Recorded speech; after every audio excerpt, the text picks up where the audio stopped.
Physics का question कह रहा है कि वर्ग के 3 सिरों पर समान आवेश रखे गए हैं। यदि Q1 और Q2 के बीच का बल F12 और Q1 और Q3 के बीच का बल F13 है तो F12 बटा F13 का क्या होगा, यानी दोनों का अनुपात। तो दोनों का जब अनुपात निकालिएगा तो आपका पहला में दिया 1/2, बी में दिया है 2, सी में दिया है 1/√2, डी में दिया है √2। तो आपका आंसर आ जाएगा बी, यानी 2 हो जाएगा आपका। दूसरा नंबर क्वेश्चन कर रहा है कि एक उदासीन धात्विक गोले से जब 10⁻14 इलेक्ट्रॉन हटाए जाते हैं तो गोले पर आवेश हो जाता है। क्वांटाइजेशन में आप पढ़े हैं Q बराबर Ne, ठीक है।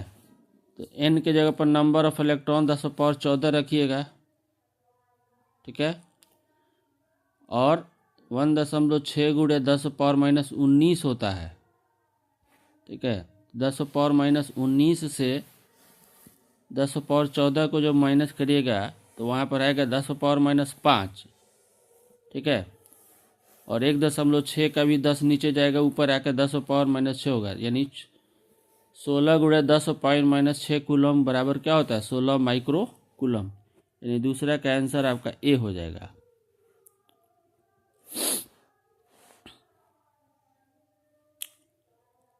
तीसरा नंबर कह रहा है कि समविभवी पृष्ठ तथा विद्युत बल रेखाओं के बीच का कोण, तो दोनों एक दूसरे से ये जो होते हैं 90 डिग्री पर ये करते हैं, तो आपका सी आंसर हो जाएगा।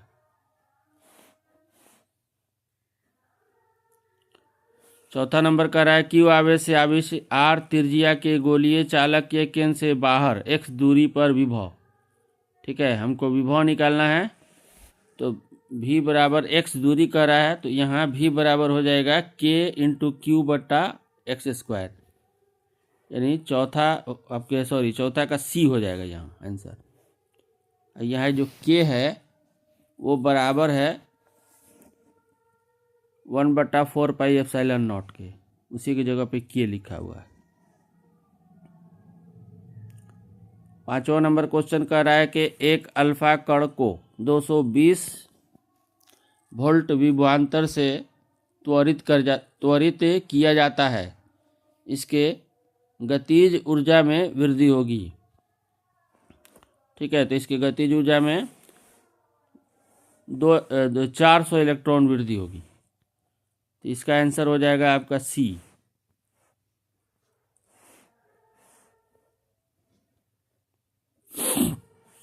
छठा कह रहा है कि सी धारिता के संधारित्र में संग्रहित ऊर्जा क्या होगी जबकि उसका विभव V तक बढ़ाया जाए, ठीक है। तो इसको आप पढ़ चुके हैं। ऊर्जा के लिए U बराबर क्या होता है 1/2 CV², तो आपका आंसर हो जाएगा बी।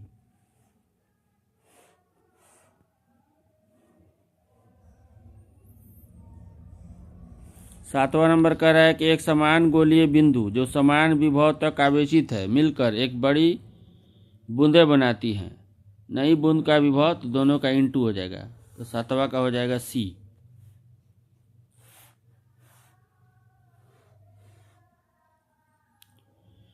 आठवां कह रहा है कि एक समांतर प्लेट संधारित्र के प्लेटों के बीच विद्युत क्षेत्र है ना, इलेक्ट्रिक फील्ड यानी E 10⁻5 वोल्ट पर मीटर का विद्युत क्षेत्र है। यदि संधारित्र में प्लेट का आवेश 1 माइक्रो कूलम है, ठीक है, 1 माइक्रो कूलम इक्वल टू होता है 10⁻6 कूलम। तो संधारित्र में प्रत्येक प्लेट पर लगने वाला आपको बल निकालना है, ठीक है, आठवां में। तो जब इसका निकालिएगा तो आएगा आपका 0.05 न्यूटन, तो इसका आंसर हो जाएगा बी।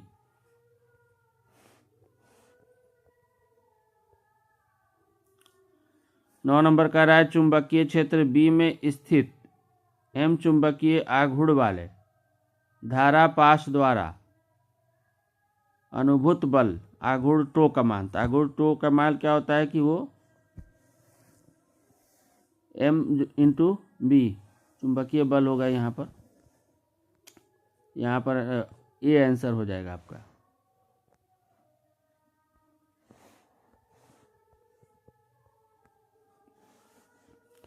दस नंबर का है चुंबकीय क्षेत्र का मान घटने से चुंबकीय सुई का आवर्तकाल, ठीक है, जब घटेगा तो आवर्तकाल और तेज बढ़ेगा, यानी बढ़ जाएगा यहाँ पर।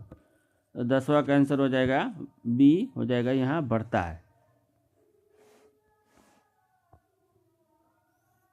11 नंबर का रहा निम्नलिखित में से किसका उपयोग पौधा घरों में होता है।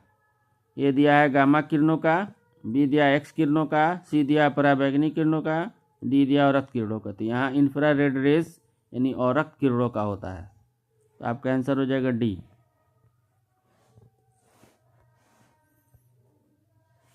12 नंबर का रहा है किसी विद्युत चुंबकीय क्षेत्र ई का सदिश एक्स अक्ष के अनुदिश तथा एच में सदिश जेड के अनुदिश है, तो उस तरंग की गति की दिशा होगी।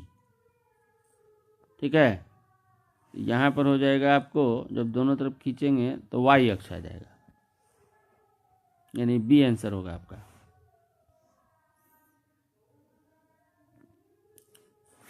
अगला कह रहा है कि बेतारी तार यानी वायरलेस जिसको हम लोग बोलते हैं, संचार का जो पहले टेलीग्राफ आता था, तो तार संचार का आविष्कार किया।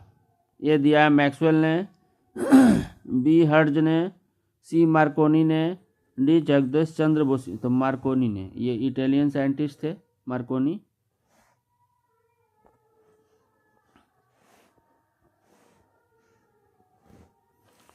चौदह नंबर कह रहा है कि एक माध्यम से दूसरे माध्यम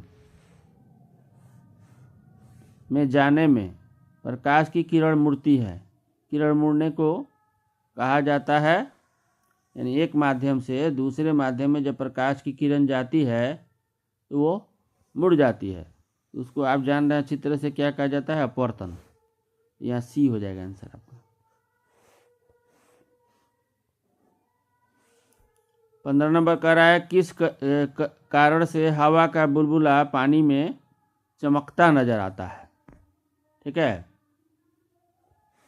जो बुलबुला पानी में चमकता है, तो ए दिया है परावर्तन से, बी दिया अपवर्तन से, सी दिया विवर्तन से, डी दिया है पूर्ण परावर्तन या पूर्णांतिक परावर्तन, और इसी कारण वो चमकता भी है।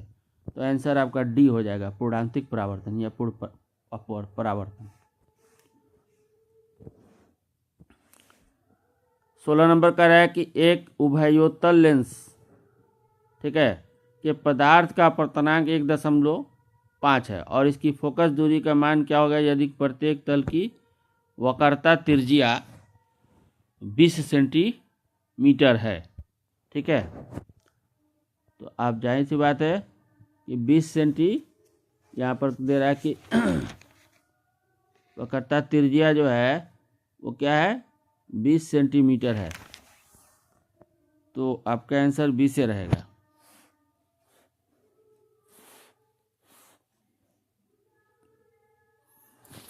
एक उत्तल लेंस ऐसे पदार्थ का बना है जिसका अपवर्तनांक 1.5 है। इस लेंस को यदि पानी में डाल दिया जाए तो किसके समान व्यवहार करेगा। तो उत्तल लेंस आपका क्या होता है, अभिसारी लेंस होता है, तो ये आंसर हो जाएगा अभिसारी लेंस।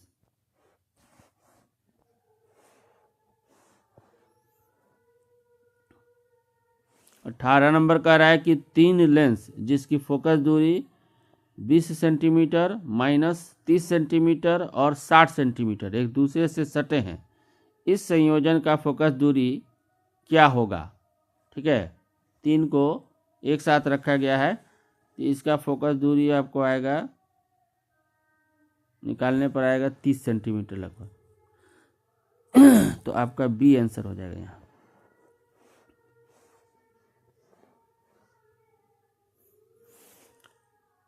उन्नीस नंबर कह रहा है यदि किसी दूरदर्शक के अभिदृश्यक यानी ऑब्जेक्टिव ओ एवं नेत्रिका की फोकस दूरी क्रमशः 20 सेंटीमीटर और 2 सेंटीमीटर हो, तो इस दूर की आवर्धन क्षमता, तो दोनों के बीच का निकाल कर हमको क्या निकालना है, आवर्धन क्षमता उसका निकालना है, ठीक है। और जब इसका निकालिएगा तो आपका आएगा 10, तो यहाँ पर आंसर हो जाएगा सी।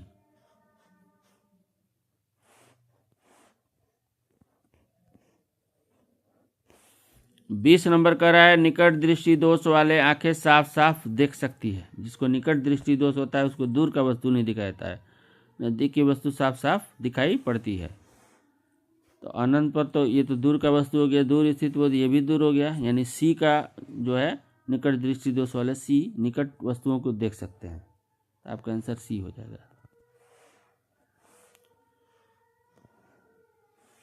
21 नंबर का रहा है, जब किसी वस्तु को देखते हैं तो रेटिना पर बनने वाला प्रतिबिंब कैसा होता है। तो हमारे रेटिना पर जो प्रतिबिंब बनता है वास्तविक एवं उल्टा बनता है, ठीक है। इसमें देख लेते हैं, वास्तविक और सीधा ए दिया है, बी दिया है वास्तविक और उल्टा, यही होगा। सी होगा काल्पनिक एवं सीधा, डी है काल्पनिक एवं उल्टा। काल्पनिक तो हमारे रेटिना पर नहीं बनता, हमारे रेटिना पर हमेशा बनता है वास्तविक और उल्टा, तो बी आंसर हो जाएगा आपका। 22 नंबर का रहा है कि एक प्रिज्म से होकर गुजरने वाले श्वेत प्रकाश का न्यूनतम विचलित अवयव होता है।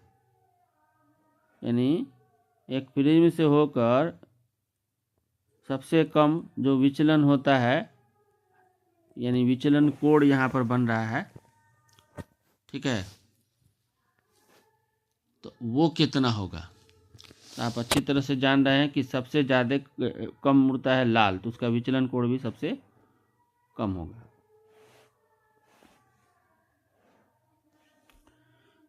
कांच से यानी सघन से विरल में जा रही है, कांच से हवा में जाती प्रकाश किरण का क्रांतिक कोण न्यूनतम होता है।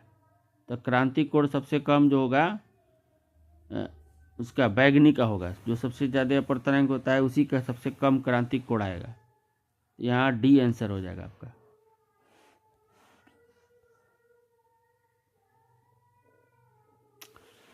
चौबीस नंबर का है कि प्राथमिक इंद्रधनुष बनता है सूर्य के प्रकाश के वर्षा के बूंद में एक बार अपवर्तन से, दो बार अपवर्तन से, दो बार अपवर्तन और एक बार आंतरिक परावर्तन। इसी को कहते हैं पूर्णांतिक परावर्तन। तो पूर्णांतिक परावर्तन जब होता है तो प्राथमिक बनता है, और दो बार पूर्णांतिक परावर्तन होता है तो द्वितीयक बनता है।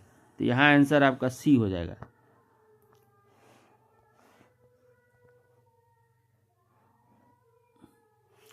पच्चीस नंबर कह रहा है कि प्रकाश के तरंग गति सिद्धांत के अनुसार प्रकाश के वर्ण का निर्णायक है। ये आवृत्ति पर निर्भर करता है, तो आपका आंसर सी हो जाएगा।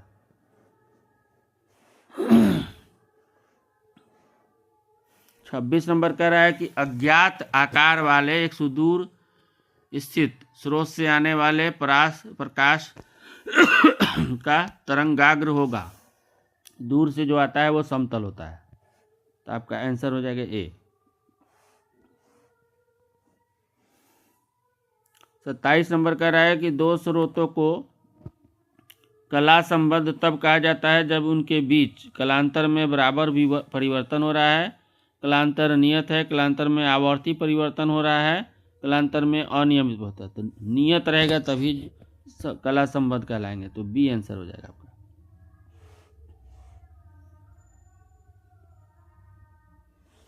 28 नंबर कह रहा है कि रचनात्मक व्यतिकरण के लिए किसी बिंदु पर पहुंचने वाली दो तरंगों, यानी रचनात्मक व्यतिकरण के लिए पढ़े हैं विनाशक और रचनात्मक।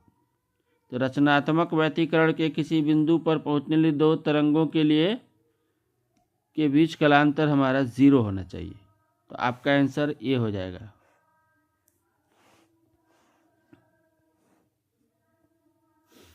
उनतीस नंबर कह रहा है कि फ्रिंज की चौड़ाई दूरी है, फ्रिंज की चौड़ाई दूरी है केवल दो काली फ्रिंजों के बीच, केवल दो फ्रिंजों चमकीली है ना। सी दिया कि नहीं, दो क्रमवर्ती काली या चमकीली फ्रिंजों के बीच किसी, डी दिया है इनमें से कोई नहीं। तो आपका आंसर हो जाएगा बी।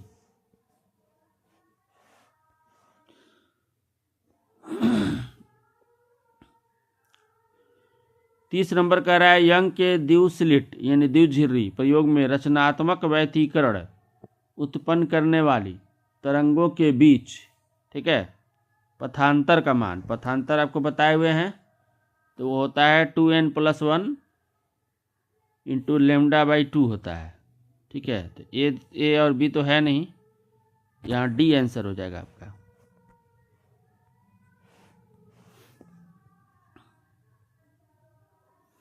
इकतीस नंबर कह रहा है कि फ्रेजनेल दूरी ZF का मान होता है, जहाँ ए प्रकाश की किरण की चौड़ाई और लेमडा प्रकाश का तरंग दैर्ध्य है, ठीक है। तो इसका जो होता है A² होगा। तो यहाँ पर बी ऑप्शन सही है आपका।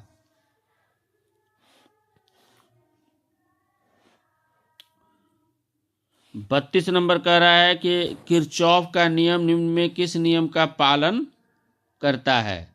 तो किरचॉफ का नियम आवेश के संरक्षण के सिद्धांत का पालन करता है, तो आपका आंसर हो जाएगा बी।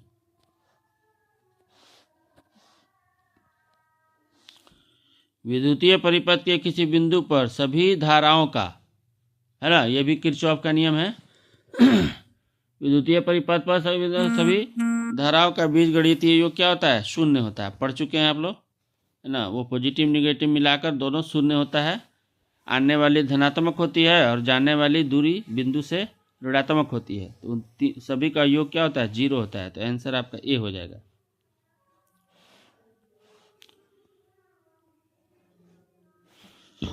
चौंतीस नंबर कह रहा है कि व्हीट स्टोन ब्रिज का व्यवहार किया जाता है विद्युत वाहक वक्र धारा मापने, प्रतिरोध मापने में, आवेश मापने, तो प्रतिरोध मापने में यूज होता है। तो सी आंसर हो जाएगा आपका।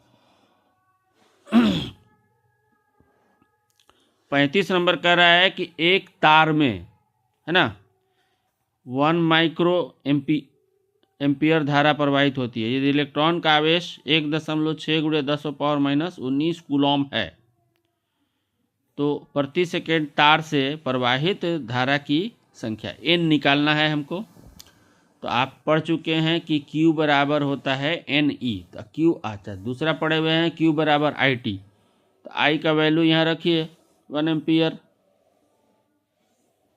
1 माइक्रो एम्पियर कह रहा है ना, तो 1 माइक्रो एम्पियर कह रहा है, तो यहाँ पर आप 10⁻⁻6 एम्पियर हो जाएगा यहाँ,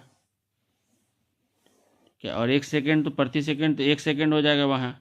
और इधर आपको n निकालना है, तो n बराबर क्या हो जाएगा, Q/E होगा। Q की जगह पर IT रख दीजिएगा, तो आपका निकाल सकते हैं इसको आसानी से। इसको चेक कर लीजिएगा आप लोग निकाल के, ठीक है। मेरे देखने में ये आंसर होना चाहिए। 35 और क्वेश्चन भेजेंगे भी हम आपको, थोड़ा आवाज़ में गड़बड़ाहट है। और बाकी सभी सेलेक्शन का क्वेश्चन धीरे धीरे करके हम सब भेजते रहेंगे। सब्जेक्टिव भी आपको भेजेंगे। और कितने लोग टेस्ट देंगे, आज 2:30 बजे से आप लोग का क्लास भी होगा, तो आप लोग बता दीजिएगा, उतने ही पेपर बनाया जाएगा। प्रिंट मैंने पेपर तो तैयार है, खाली उतने प्रिंट हम लोग को कराना है, ठीक है। और सभी लोग का हमारे चैनल में स्वागत है आप लोग का, और इससे बने रहिए, अभी और क्वेश्चन आपको मिलते रहेंगे।